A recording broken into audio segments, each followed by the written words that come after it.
You are listening to the Life Coach School podcast with Brooke Castillo, episode number 278.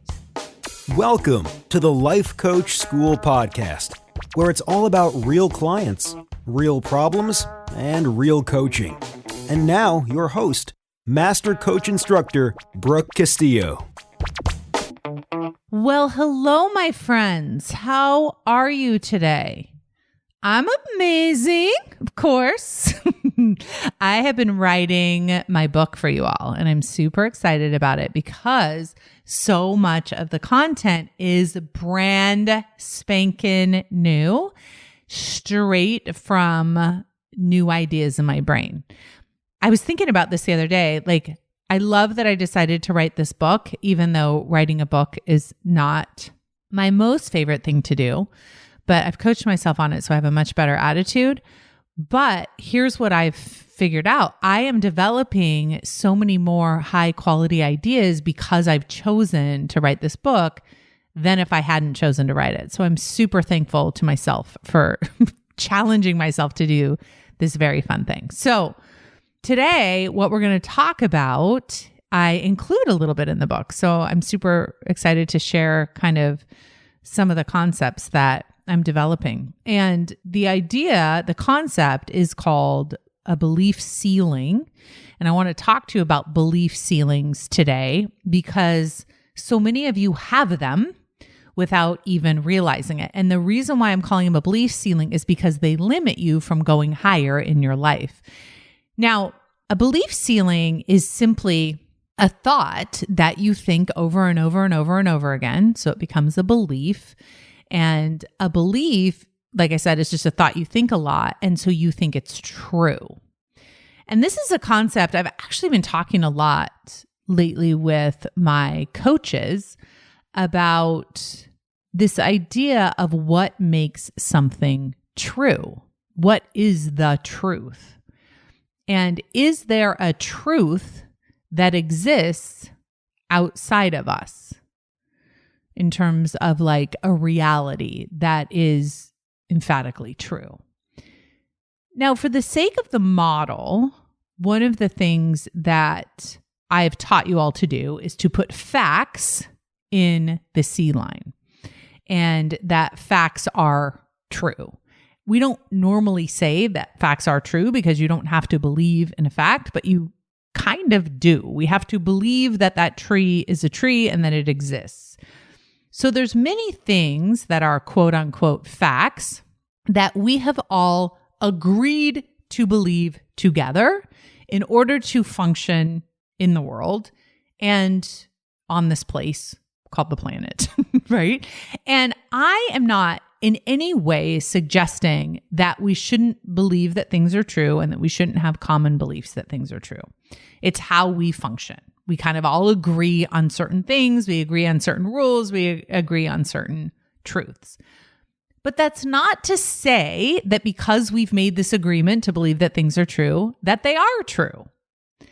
And it's important to know that just because we've agreed that this is reality, we're kind of all educated the same way to believe that this is reality and this is how reality works. And believing it in that way really helps us to function in the world, does not mean that it actually is a reality that exists outside of us. And this distinction is super important because there are many things that we have all agreed to believe that are true that are not serving us. And you can see that through history, this has been a common evolvement as we have moved from believing certain things to believing other things. And we look back on some of the stuff we believed in history, and we can't even imagine that we as humans believed what we believed now that we've evolved to the place where we are now. Like, it's really hard for me to wrap my mind around the idea that we used to believe that certain humans were more valuable than other humans. We collectively believed this in many ways. And so that, to me, I can't even fathom it. And yet I wonder what we all believe today that in another 100, 200 years, we will laugh about.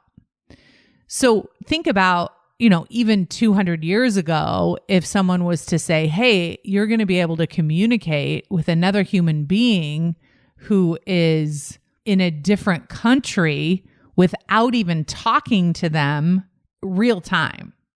I'm, of course, referring to texting someone internationally.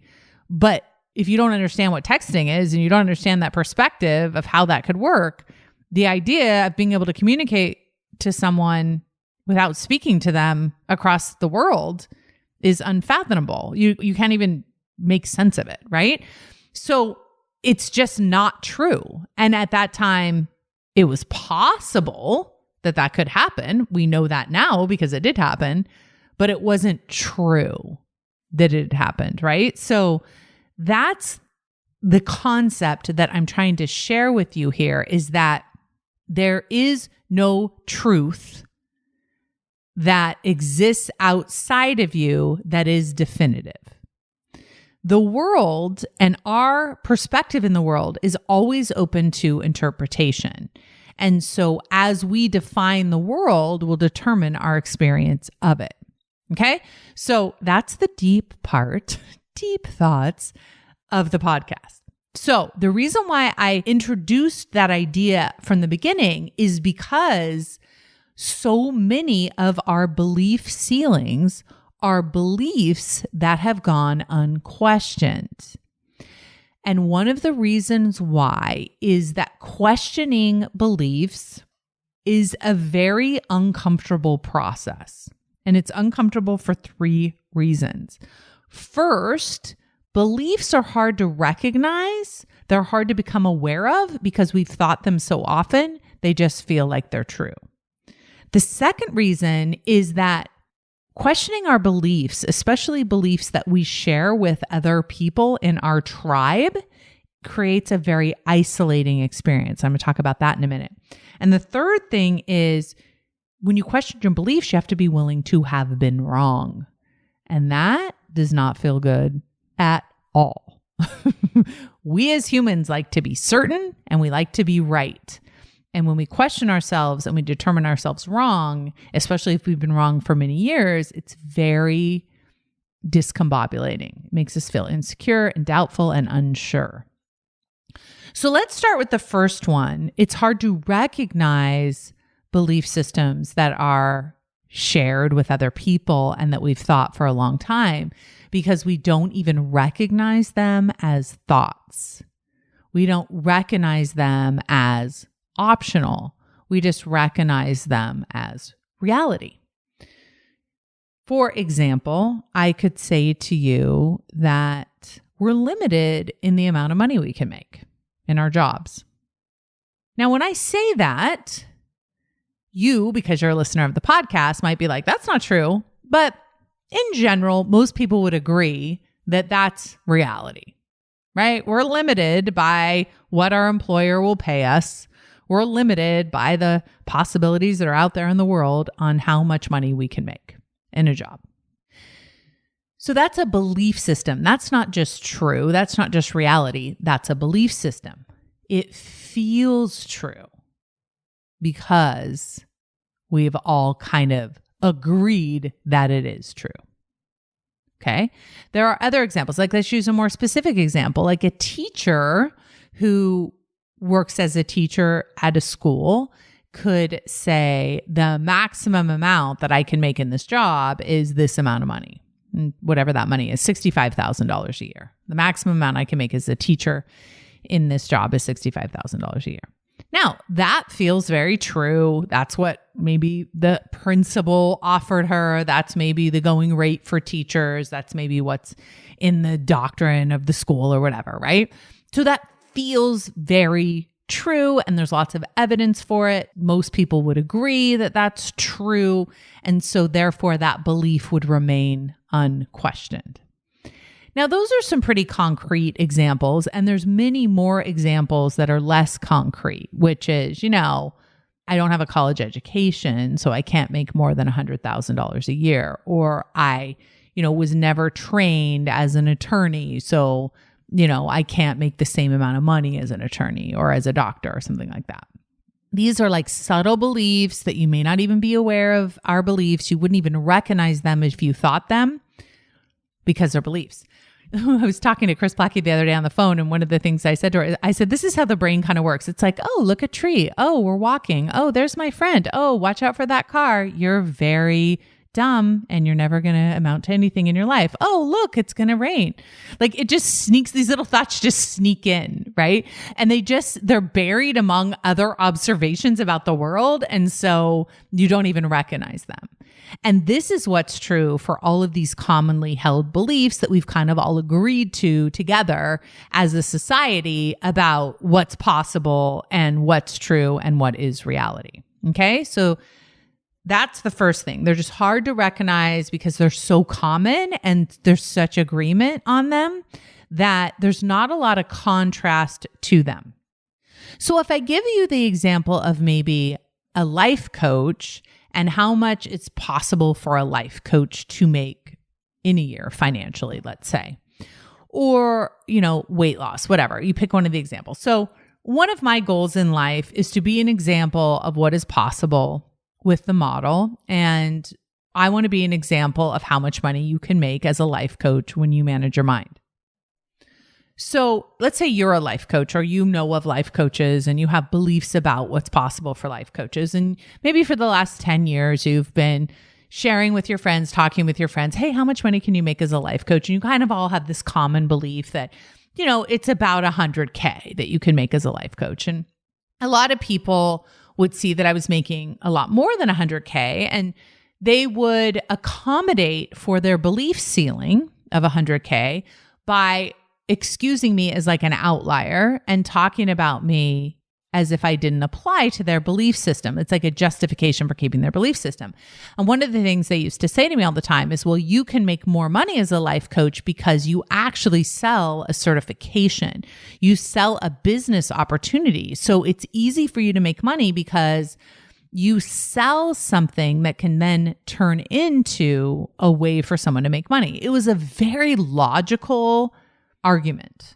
Right? It makes sense to invest with me because you'll end up making that money back and much more. So it's not, a hard sell. It's an easy investment because obviously, you're going to make that money back. And when people would say this to me, I would say, you're crazy. Yes, that is true. Lots of people want to become life coaches and there's a huge demand and the industry is growing and you can make a lot of money. Yes, I agree with all that. But I also believe that there's lots of people who want coaching and want to learn about life coaching tools and the processes and everything that go along with that. And there's people that want coaching, and you can make a lot of money as a life coach if you do group coaching or you do memberships or you do masterminds and that sort of thing. And so one of the reasons why I started Scholars is I really wanted to show the coaching industry that the demand is huge for the tools that we offer. And so Self-Coaching Scholars really has been an example of that to many coaches. And I've had many coaches email me and talk to me about how they never knew that their belief was a belief ceiling until they saw me do otherwise. And so that's one of the things that is important with belief ceilings, is being able to recognize them by finding people in the world that contrast your belief systems. Now, this is the opposite of what your brain wants to do, because your brain is searching for confirmation. That's why we call it confirmation bias.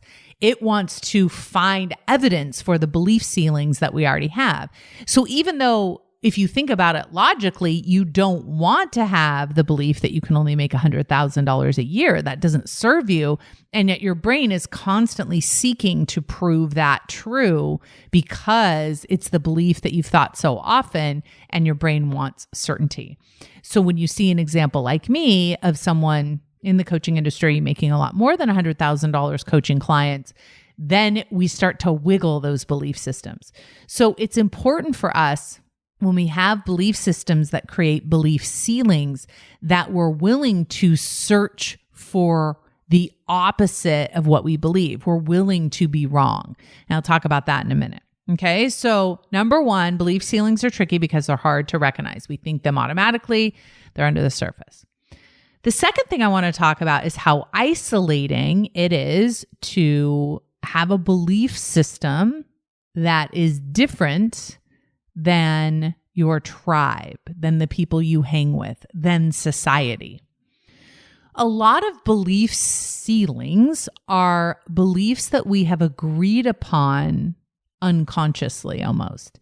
It's like we have been taught these belief ceilings as if they're the truth, and we feel very comfortable because we all are in agreement and we all feel connected when we have shared belief systems.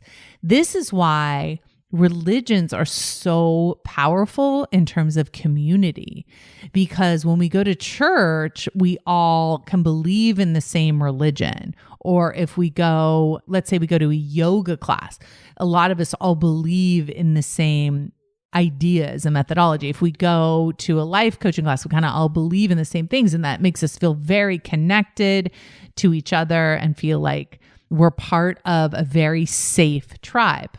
Now, if I'm within a group where we have this collective belief system that's kind of under the surface, and I start to question it and believe something else, I'm going to feel isolated. I'm going to feel separate. I'm going to feel outside of the group. Now, remember, this ignites all of our primal fears because we as a species are a tribal species. We find safety in numbers, in a herd of people, because there's so much more protection when we have a lot of people. When you're left out of the herd, when you're left out of the tribe, you're very vulnerable and you're very open to danger. So in order to question a belief ceiling that is shared with a tribe of people that you're with, not only do you open yourself to ridicule and shame and maybe even disgust, is you also are separating yourself. So even if you don't tell anybody that you have questioned this belief ceiling, you know that you haven't. So it feels separate. It feels isolating. It feels less connected. So those are kind of the first two things. It's like, first of all, it's hard to recognize because it's so unconscious, all these belief ceilings. Then once you do recognize one, it's almost like you have to decide that you're willing to step outside of the group think and the group opinion and feel isolated in your own belief by busting through that belief ceiling.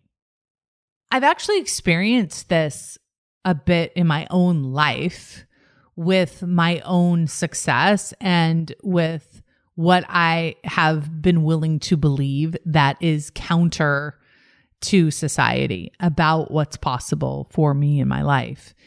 And it doesn't even matter if what I believe is true or not to other people. What matters is, do we share the belief system? Do we share the belief ceiling? And if I decide not to share that, then I do feel as if I'm all alone in my belief. And my primal brain does not love that.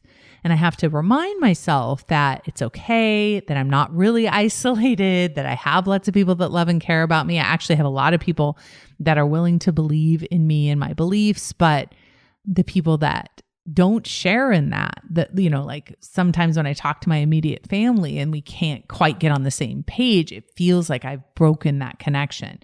It would feel more connecting for us all to keep and share the same beliefs that we've always had. So just be aware of this in your own brain. Be aware of your desire to keep your status quo with your current tribe.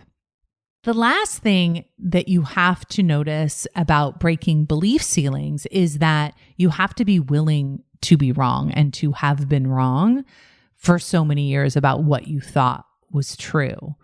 So I've had so many people who have told me that I was the first person really in their life to ask them the question, how much money do you want to make per year? And then questioned what they believed was possible for how much money they could make. This has also happened with my clients who I've asked them how much weight they want to lose. And they have just had this ceiling on what they believed was possible in terms of the weight that they could maintain based on this collective belief system that it's really hard to lose weight and you have a set point and all these things. And so when I confront my students about this and I confront their belief ceilings, what happens almost immediately is they clasp onto them. They latch on, and we always laugh. It's like they're wubby, right? And they hold on super tight. Don't take this belief away from me. Now, the belief isn't serving them, and they can get a sense of that intellectually, that the belief isn't serving them, but they've believed it for so long that it's very hard to admit how wrong they've been for so long. So if they say, I want to make 300,000, and I say, that's totally possible, and we start talking about the possibility of it, this part of them feels very uncomfortable with the idea that they haven't allowed themselves to believe that, and that they've believed almost the exact opposite of that for many years. There's a lot of cognitive dissonance that happens there between these two belief systems. So it's almost like you invite yourself to believe in a new possibility, but you're still clinging to the belief ceiling of the belief system that you've had for so long that feels so comfortable and worn and so true. So have you ever noticed when somebody tells you something that you don't believe, you're like, that's not true? Have you noticed that? You're just like, what are you talking about? That's not true. And it feels uncomfortable. It feels confronting. And maybe they're able to prove that it's true, but you've believed something else for so long that you can't wrap your mind around it.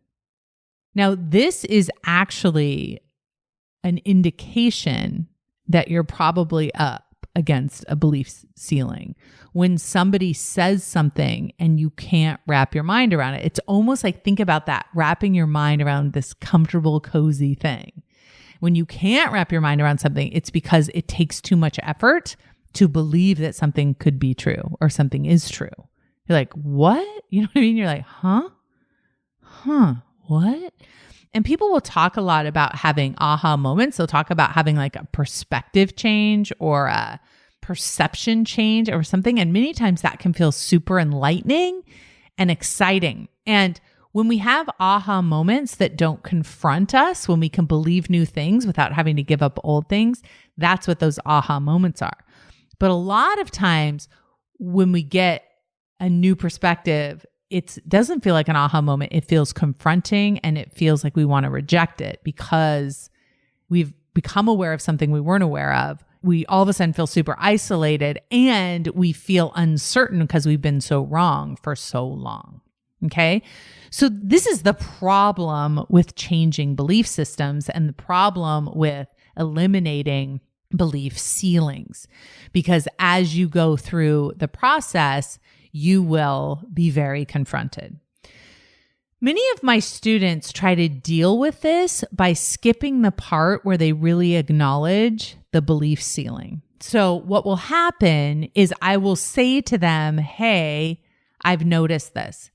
And by the way, I want to talk about how important this is as kind of a side note, how important it is to be able to have someone in your life, preferably a coach, who can give you perspective on your belief ceilings.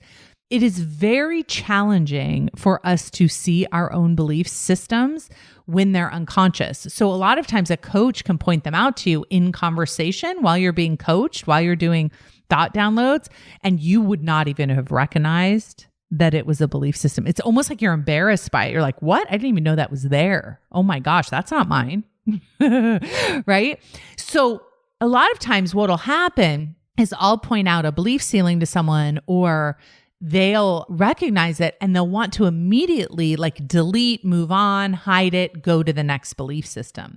This rarely works because the belief ceiling is so ingrained, because you've believed it for so long. It's almost like you're a fish in water and you want to get out of the water immediately. And what I want to suggest that you do instead of that is that you just simply recognize the belief ceiling and its effect on your life, and observe it and notice it and have your explanation. Like, look at the results that it's created and just be present with the belief ceiling for a while. Once you're there, then you can slowly let it go and decide to change your mind and to believe something different. If you try and do it too quickly, what you'll end up doing is avoiding the belief ceiling, and it will go unconscious again. It will still be active and it will still be producing results in your life. You just won't be aware of it because you don't want to see it. And that is a really common avoidance mechanism that I see in a lot of my students. So once you recognize a belief ceiling, it's super important that you don't dismiss it because you won't want it to be there. Make sure you write it down and look at it, and then really be willing to be wrong about it. Be willing to acknowledge it, see its effect, and then be willing to change it only after you've been able to process it as true. When you look into your life and you look into the possibilities of your future and you look at what you could be capable of, you are inevitably going to come up against some of your own belief ceilings. And one of the easiest way to recognize them is you will use them as the very legitimate, valid reason for why you haven't created more success or more money or more results in your life. It will be an explanation that you will give, and it will seem very valid, but really it's just a common held belief that we all agree is a good excuse for not moving forward. And they can be very insidious in our lives and prevent us from being able to grow. So ask yourself, where is it that you want your life to be? What is a result that you really want in your life? And what is your current explanation as to why you don't have it yet? And whatever that reason is, you will think is very legitimate. And my guess is it's just a belief ceiling. If you think you're just describing circumstances that are preventing you from achieving what you want in your life, then you most likely are just interpreting the world, interpreting reality in a way that isn't useful and doesn't serve you. So if this concept is super intriguing to you, but you don't know if you can quite get a hold of your own belief ceilings in your own life, I want to recommend that you, if you're not in Scholars, you join Scholars, of course. What are you waiting for? But if you're in Scholars, make sure you sign up for a coaching session and do a thought download on why you aren't getting the result you want to get. When you do that thought download with your coach, all of your belief ceilings will probably pop up, and they'll seem like they're just observations. They'll seem like they're just legitimate explanations, but really they are the beliefs that you need to change in order to get what you want. And I want to end this by saying that if you find that you have belief ceilings that you didn't know you had, there's nothing wrong with you. You're not doing it wrong. I and everyone I know, even the uber successful people, all have belief ceilings.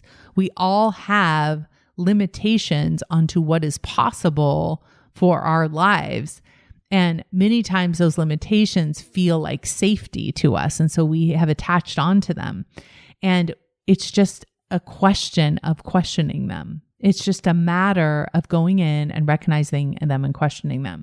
So even for me, with my goal of $100 million, I have a belief ceiling on how quickly that can happen. And I have a belief ceiling on moving beyond that per year. And so I'm constantly being willing to question my own beliefs and my own thoughts about what's possible for my own life and how my own belief ceilings, my collective view of reality is holding me back from creating a life that is more to my delight and more to creating an example of what is possible. And I just really want to encourage you to do the same. All right, my friends, I hope you have the most beautiful week, and I'll be here same time, same place next week. Talk to you then. Bye-bye. Hey, if you enjoy listening to this podcast, you have to come check out Self-Coaching Scholars. It's my monthly coaching program where we take all this material and we apply it. We take it to the next level and we study it. Join me over at thelifecoachschool.com/join. Make sure you type in the lifecoachschool.com/join. I'd love to have you join me in Self-Coaching Scholars. See you there.